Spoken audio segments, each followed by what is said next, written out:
오늘 함께 나누실 하나님의 말씀은 누가복음 17장 우리 11절에서 19절까지의 말씀 나누도록 하겠습니다.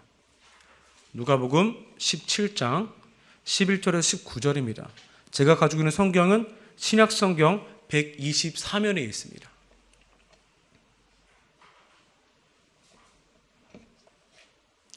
누가복음 17장 11절에 19절 말씀 다 찾으신 줄 알고 한 목소리로 합독하도록 하겠습니다. 예수께서 예루살렘으로 가실 때에 사마리아와 갈릴리 사이로 지나가시다가 한 마을에 들어가시니 나병 환자 10명이 예수를 만나 멀리 서서 소리를 높여 이르되 예수 선생님이여 우리를 불쌍히 여기소서 하거늘 소리를 보고 이르시되 가서 제사장들에게 너희 몸을 보이라 하셨더니 그들이 가다가 깨끗함을 받은지라.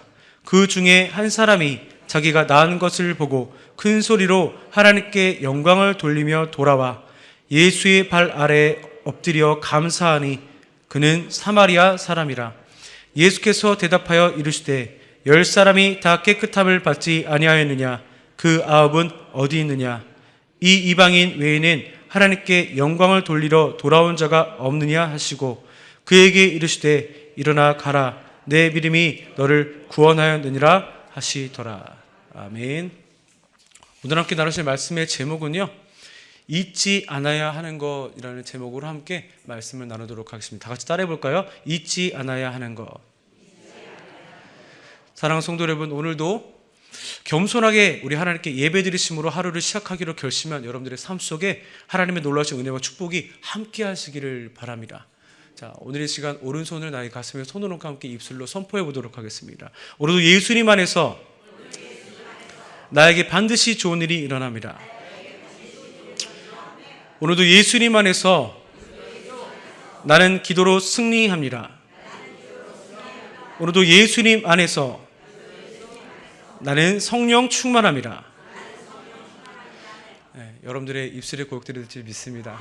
네, 그렇게 하루를 시작할 때에 예수님의 이름으로 우리들 스스로를 다잡고 입술로 고백하고 선포하면 우리들의 영이 날마다 새로워지고 성령님을 의지하면서 승리하는 삶을 살게 될 줄 믿습니다.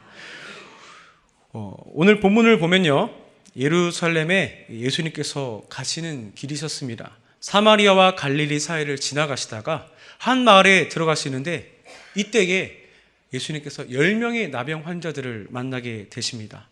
당시에 나병이라고 하면요, 우리 여러분들이 다 잘 알듯이 하늘에서 벌을 내린 질병이다라고 해서 천벌이라고 불렸어요.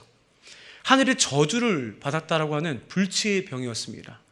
이 병이요, 원인도 모르고요, 어떻게 해서 걸렸는지도 모르게 하루아침에 나병이 발병해서 하루아침에 사회로부터 격리가 되어지고 가족들과 생이별을 해서 멀리 떨어져서 살게 될 수밖에 없는 그런 조금 안타까운 질병이었습니다.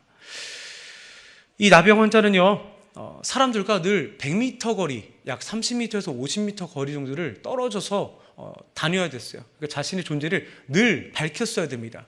저 멀리서 일반 건강한 일반인들이 보이면요, 자기 스스로 나는 부정하다, 나는 부정하다 외치면서 자기가 부정한 사람인 것을 다른 사람들에게 피해가 가지 않도록 알리는 의무가 있었습니다.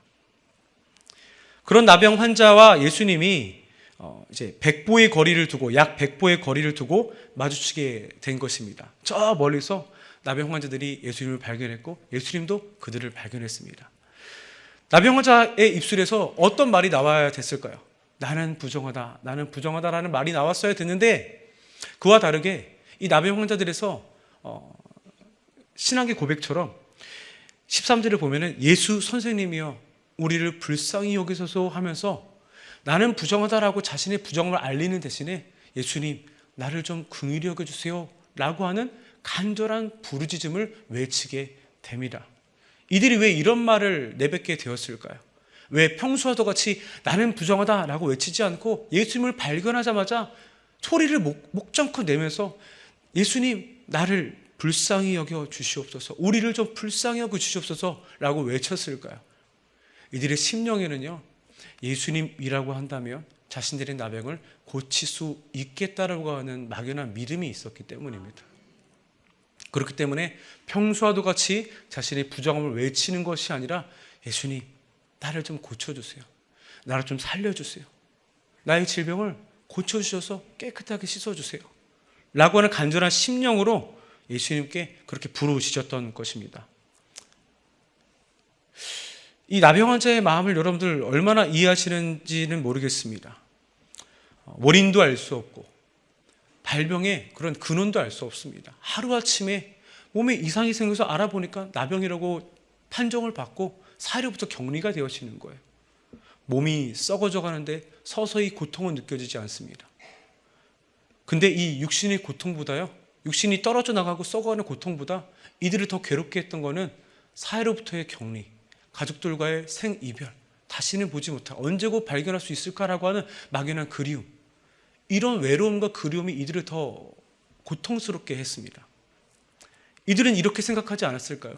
왜 하필 나지? 많고 많은 사람들 중에 왜 하필 나지? 내가 진짜 하나님께로부터 저주와 천벌을 받아서 이런 질병에 걸렸나? 라고 자기 좀 열등감에 시달릴 수도 있고 자기 스스로 얼마나 괴로움을 겪고 있었을까요?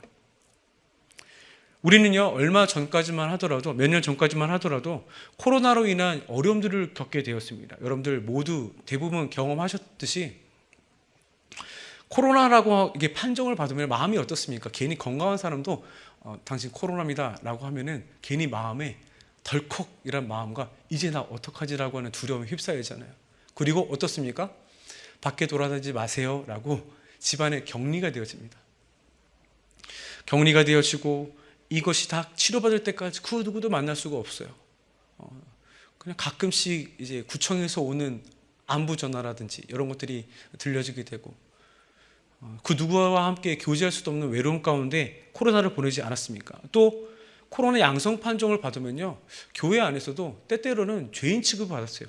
저 사람 때문에 코로나가 발생돼가지고 어려움을 겪게 했네 라고 하는 그런 수근수근거림도 있지 않았습니까? 나병 환자들의 심정을 조금 우리가 헤아려 본다면 우리가 코로나를 당했던 그때를 우리가 조금 상상해 보면은, 예전을 추억해 보면은 적어도 그것보다 더 하였으면 더했지 덜하지는 않았을 거라고 생각이 되어집니다.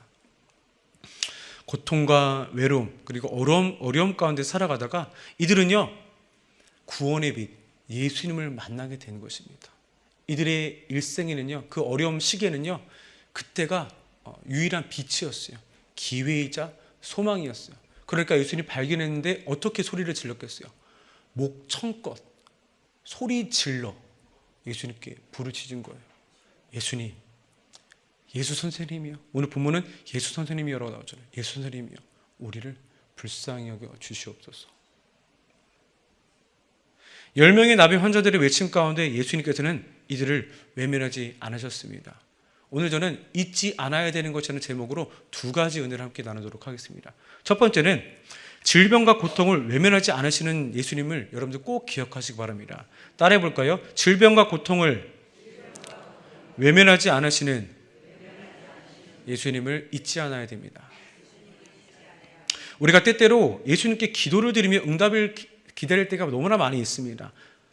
그때 여러분들 어떤 생각을 하십니까? 응답을 기다리며 기도하는데 어떠한 생각들을 하세요?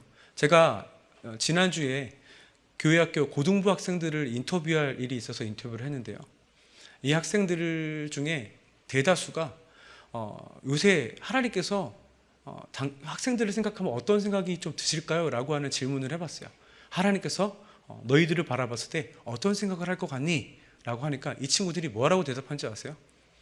또 우리 유년부를 갔더니 유년부 학생들은 이렇게 말할 것 같아요. 하나님 나를 진짜 사랑하실 것 같아요. 왜냐하면 제가 유년부 성령대망회를 인도를 했었는데 주일에 설교를 했었는데 이 아이들이요, 믿음이 얼마나 좋은지요.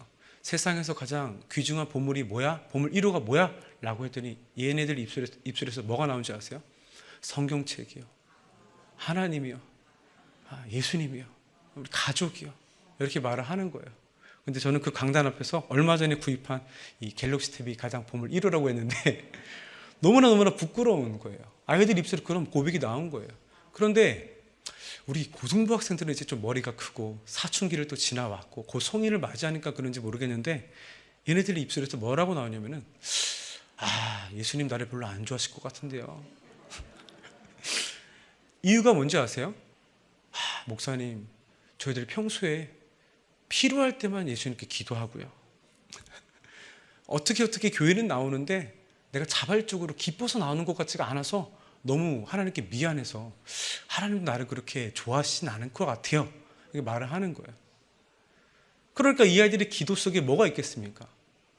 기도 끝에 뭐가 있겠습니까? 소망이 있겠습니까? 응답을 바라보는 그런 소망이 있겠습니까?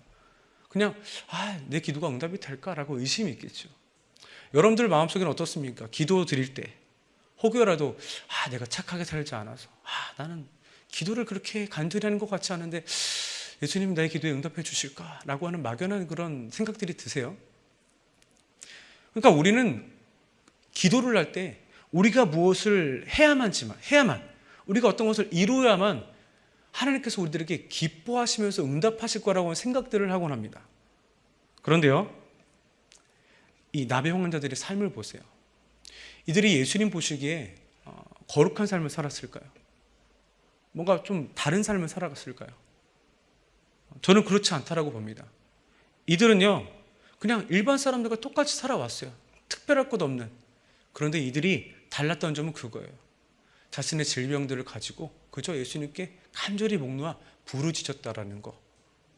그게 달랐다는 것입니다. 그리고 무엇보다도 예수님께서는 그 누구를 차별하지도 않으시고 다만 그 한 사람의 영혼이 고통받고 괴로워하는 것을 두고 보지 못하시는 분이신 것을 여러분들 꼭 기억하시기 바랍니다.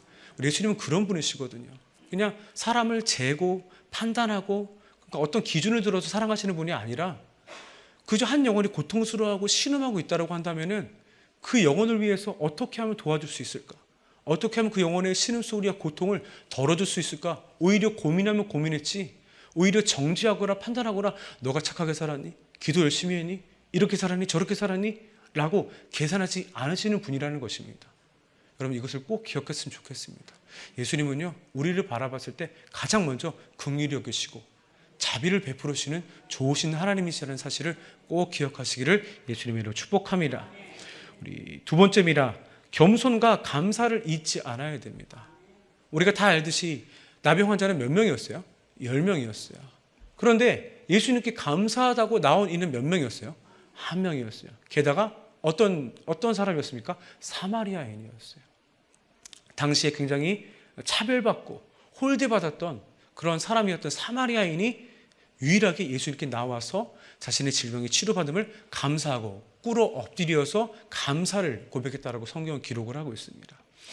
여러분들 기도 제목을 응답받는 것도 중요합니다. 그런데 우리가 그 기도 응답받고 난 이후에 우리가 얼마나 하나님께 감사의 표현을 하는지 여러분들 생각해 보셨습니까? 초신자 때 우리가 갓 믿었을 때는 사소한 것 하나에도 감사했어요. 이것도 감사, 저것도 감사. 그러니까 저는요 신앙생활 초반에 은혜 받을 때는요 이런 감사 기도도 했어요. 눈을 딱 떴는데 그냥 뜬금없이 기분이 너무 좋은 거예요. 하나님 눈 뜨니까 너무 기분이 좋네요. 오늘 하루도 좋을 것 같습니다. 감사합니다.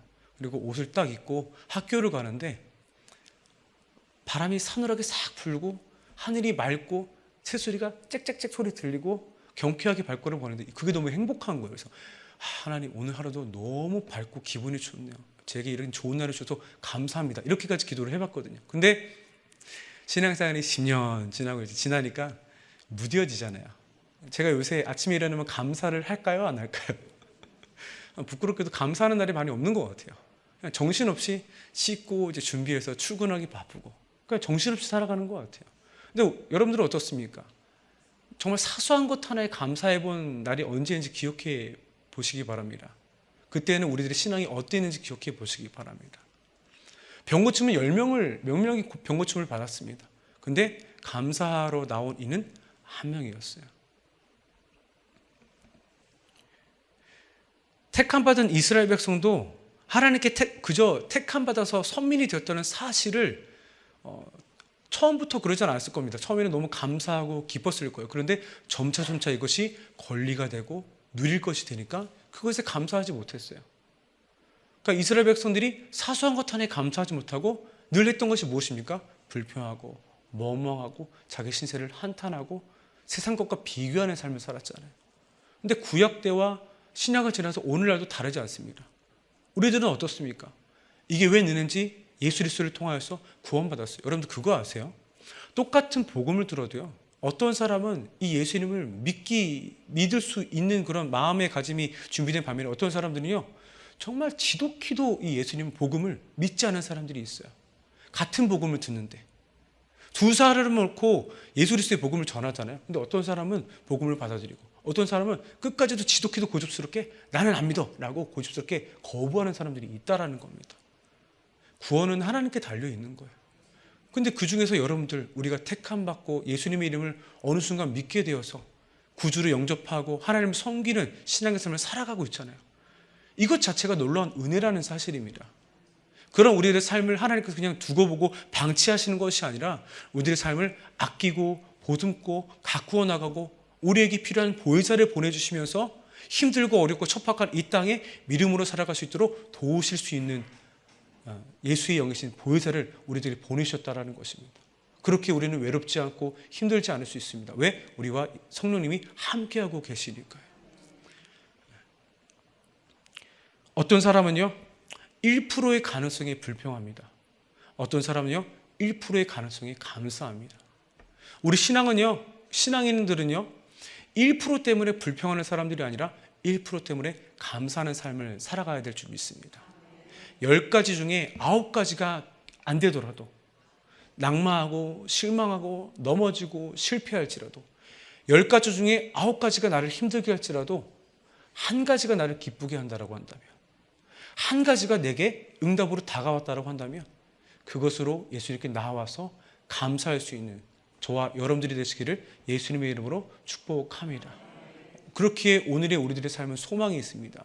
왜냐하면요 분명히 오늘 24시간 중에 하나님께서 여러분들을 향하여서 감사할 것 한 가지는 주실 것 아니에요. 그렇다고 한다면 기억하시기 바랍니다. 하루를 마무리할 때 내게 어떤 감사한 일이 있었는지, 그리고 그 감사의 고백을 하시면서 하루를 마치게 되시기를 예수님의 이름으로 축복합니다. 그러한 사람이 하나님께서 기뻐하시는 삶이 아닐까 생각을 해봅니다. 오늘 저는요 누가복음 17장 11절 19절 말씀을 근거로 해서 잊지 않아야 될 것이라는 제목으로 말씀을 나눴어요. 첫 번째는요 질병과 고통으로부터 우리를 외면하지 않으시는 예수님을 꼭 잊지 않으셨으면 좋겠습니다. 긍휼과 자비의 주님이십니다. 두 번째는요 겸손과 감사를 잊지 않아야 됩니다라는 제목으로 말씀을 나누었습니다. 사랑하는 성도 여러분, 오늘도 믿음으로 살아가기로 결심하고 오늘 이 강단에서 선포되어진 말씀을 그저 귀로 듣고 흘려버리는 것이 아니라 몸소 실천하면서 말씀대로 살아가는 저와 여러분들에게 반드시 좋은 일이 있을 줄 믿습니다. 기도하겠습니다. 사랑의 아버지 하나님 감사합니다. 오늘 하나님 사랑하시는 귀한 성도님들이 믿음으로 이 자리에 나왔습니다. 믿음으로 피곤한 육신을 깨워서 발걸음을 수고로이 옮겨 이 성전에 자리하였습니다. 또 온라인으로 깨어서 새벽으로 예배를 드립니다. 저희들이 왜 이런 수고를 하겠습니까? 주님께서 우리와 함께 하시기를 간절히 또 믿고 또 소원하기 때문입니다. 오늘도 우리는 말씀대로 살아가기를 결심하기를 원하기 때문입니다. 오늘 살아가는 성도님들이 오늘 강단에 선포된 말씀을 기억하고 하루하루 살아가실 때에 나를 도우시는 주님, 나를 긍휼히 여기시고 나를 떠나지 아니하시며 나의 모든 슬픔과 괴로움을 보듬어주시고 해결해 주기를 원하시는 주님을 잊지 않게 하여 주시옵시고, 내 삶 속에 단 한 가지 감사할 제목이 있다라고 한다면 그 감사할 제목으로 하나님께 영광을 드릴 수 있는 겸손한 신앙인들 다 될 수 있도록 하나님 마음껏 축복하여 주시옵소서. 예수님의 이름으로 기도드립니다. 아멘. 하늘에 계신 우리 아버지여, 이름이 거룩히 여김을 받으시오며 나라가 임하시오며 뜻이 하늘에서 이루어진 것 같이 땅에서도 이루어지이다. 오늘 우리에게 일용할 양식을 주시옵고 우리가 우리에게 죄 지은 자를 사하여 준 것 같이 우리의 죄를 사하여 주시옵고 우리를 시험에 들게 하지 마시옵고 다만 악에서 구하시옵소서. 나라와 권세와 영광이 아버지께 영원히 있어나이다. 아멘.